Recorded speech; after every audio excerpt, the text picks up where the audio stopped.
Alex Bunin with Stateside Press Center with Gilbert Nakatani, who headlines Fury FC 66 on July 8th. Gilbert, how are you? I'm doing good, Ready for this main event.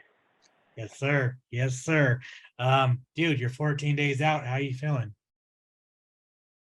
Feeling great.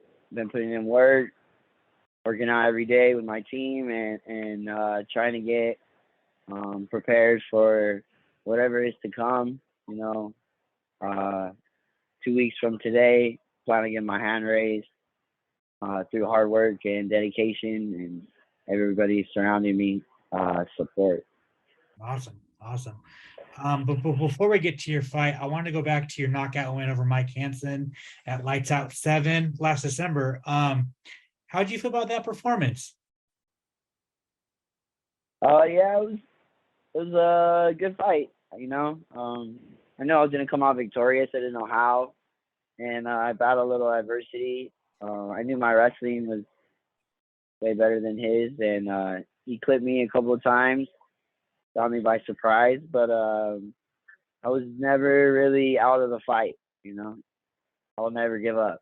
So I knew the second round was gonna come around, and I was gonna start to take back over and push the pace. Got the takedown, threw some good ground and pound, and cut him a little bit on his eye, and pretty much made him quit. So whatever it takes to get the W, it is what it is. I learned from it. I'm ready for the next one. Absolutely. Absolutely. You're supposed to fight in March, but what happened? Yeah, I'm not sure. Supposedly the fighter couldn't pass some medical or something. Who knows? But I was ready. I was on weight. I was gonna fight for a Celtic Gladiator title. And the day before weigh-in, I get a phone call, and it's not happening. So it's pretty bummed out.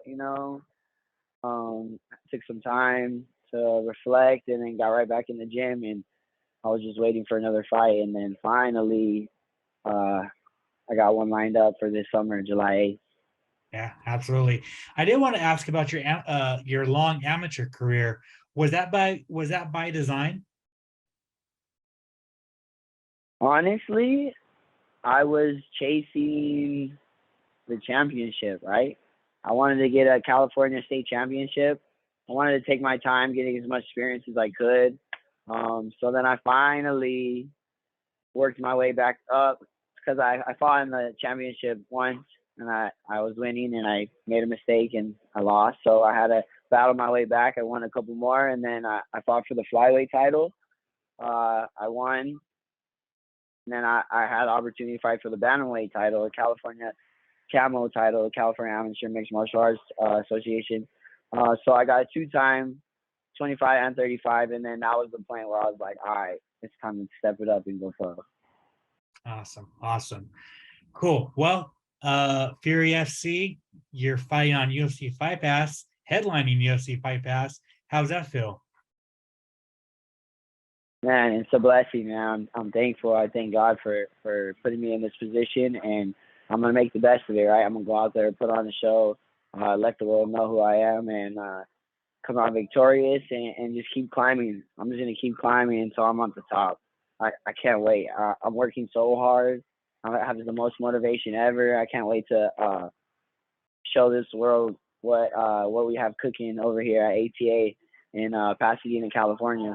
Awesome, dude. I'm looking forward to it. What was your family's and friends' reaction when they found out that you're headlining UFC Fight Pass? They're happy.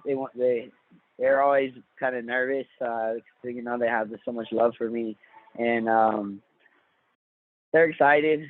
I think it's a little mixture of feelings. You never know what's gonna happen when you go into that cage. So that's why I work hard every day, and I push myself, and my team pushes me, and everyone surrounding me pushes me. So we get our hand raised at the end of the day, and everybody's happy. Absolutely, absolutely. Giovanni Vasquez, he's a veteran. How do you like the matchup?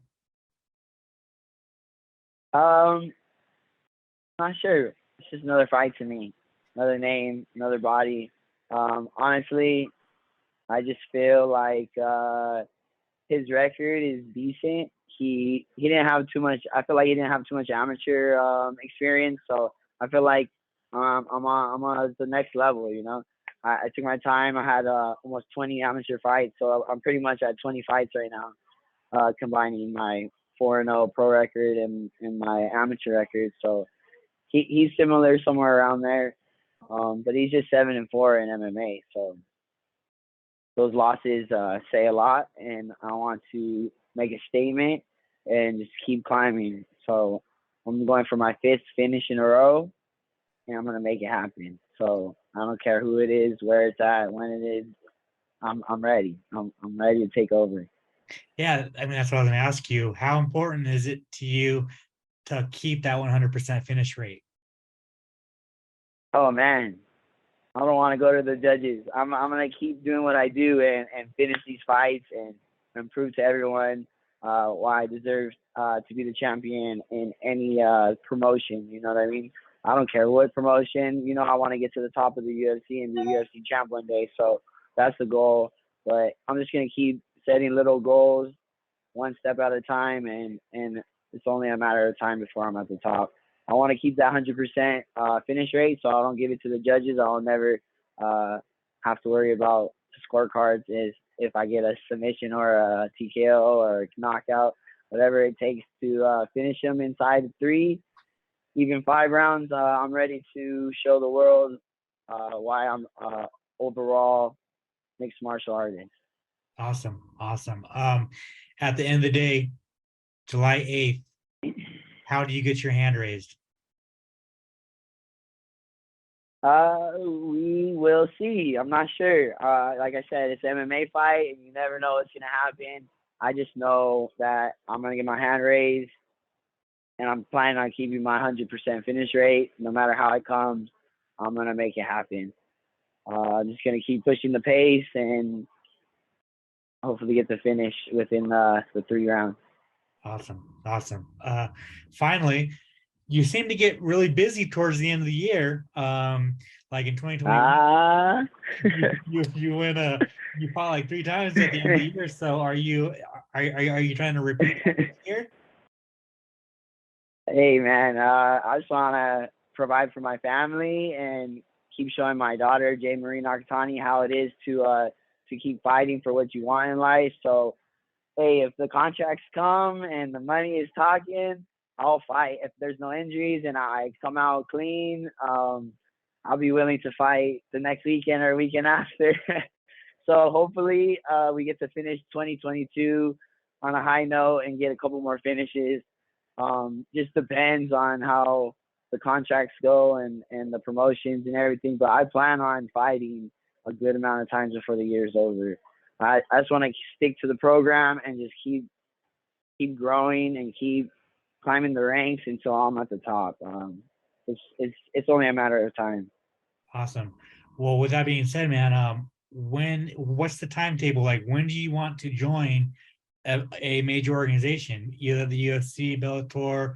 Like, what's the time frame? Oh, I know. I was just watching Bellator and PFL. They have cards going on right now.